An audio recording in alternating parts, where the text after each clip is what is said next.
Hi, I'm Marissa, and I help people search for the truth of the Bible using information that both believing and unbelieving scholars generally agree on. Today, we are going to answer the question, how did Jesus speak to large crowds, even thousands at once? It seems unlikely, without microphones and electronic equipment, that this would be possible. There are different theories, but today, let's focus on the parable of the sower and why this location is called Sower's Cove. In episode 1, we discussed the dating of the Gospels, and you may have noticed Mark is typically considered the first gospel that was written. Many scholars believe it actually became a source that helped inform the Gospels of Matthew and Luke as well. And in fact, we have all three of these Gospels sharing the parable of the sower. Two of the Gospels, Matthew and Mark, mention Jesus getting into a boat and pushing out in order to talk to the growing large crowd from the water. This part of the story has always been a hard one for me. How did this work? Speaking from a boat to people on land? And recently, thanks to Mike Winger on his channel, I heard about the Sower's Cove and quickly dove in to look up more about it. Sower's Cove is located in the northern region of the Sea of Galilee, where Jesus' ministry focused. And this cove actually acts as a natural amphitheater. In December 1976, Cobby Chrysler published his acoustical study of this location in his article, The Acoustics and Crowd Capacity of Natural Theaters in Palestine in the Biblical Archaeologist.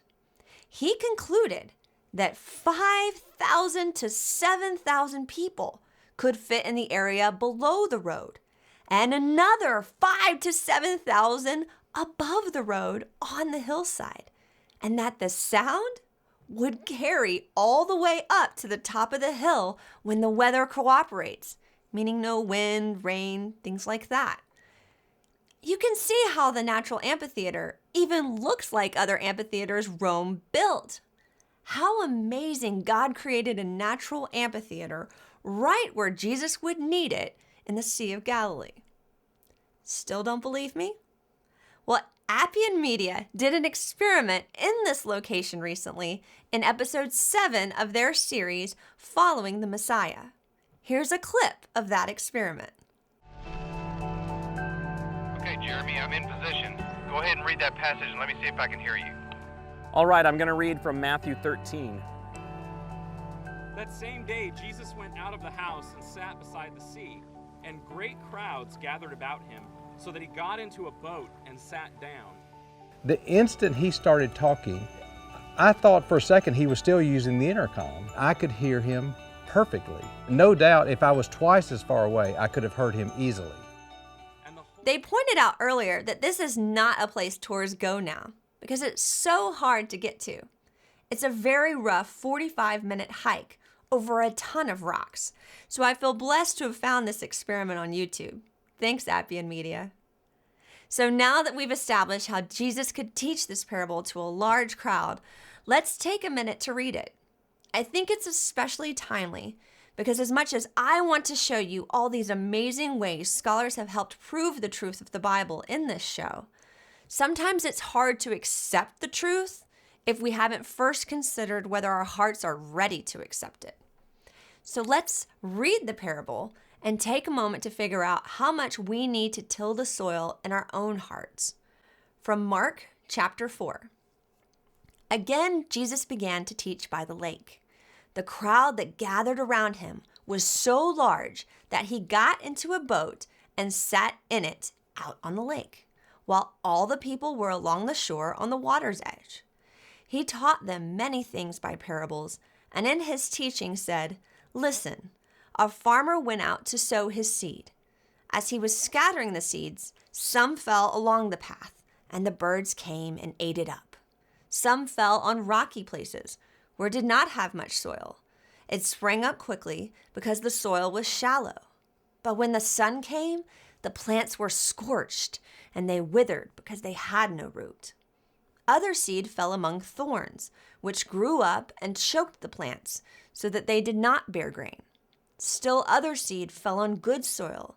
It came up, grew, and produced a crop, some multiplying 30, some 60, some 100 times.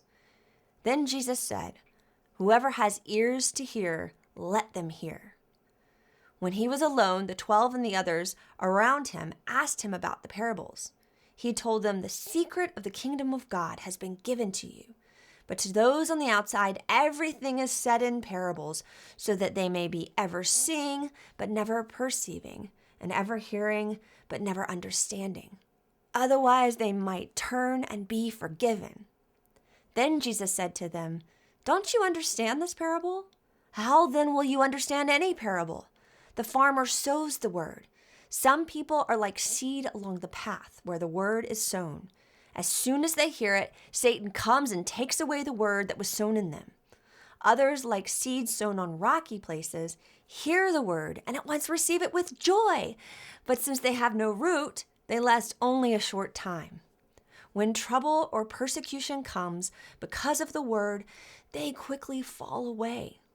Still others, like seeds sown among thorns, hear the word, but the worries of this life, the deceitfulness of wealth, and the desires for other things come in and choke the word, making it unfruitful. Others, like seeds sown on good soil, hear the word, accept it, and produce a crop, some 30, some 60, some 100 times what was sown. Our hearts are so often hardened because of our circumstances, because of persecution we felt from others, or tragedies we've gone through. Our bitterness comes from a very human place where our struggles have broken us. I think for a lot of people these days, they also judged God according to how the church they personally have experienced has treated them, when in fact, a church can be very broken. It's made of humans, and humans fail us every day. But it is imperative that we realize that just because humans fail us does not mean He has failed us. There is an eternal truth, an eternal hope, and if we open our ears and our hearts enough to seek the truth, we will find it.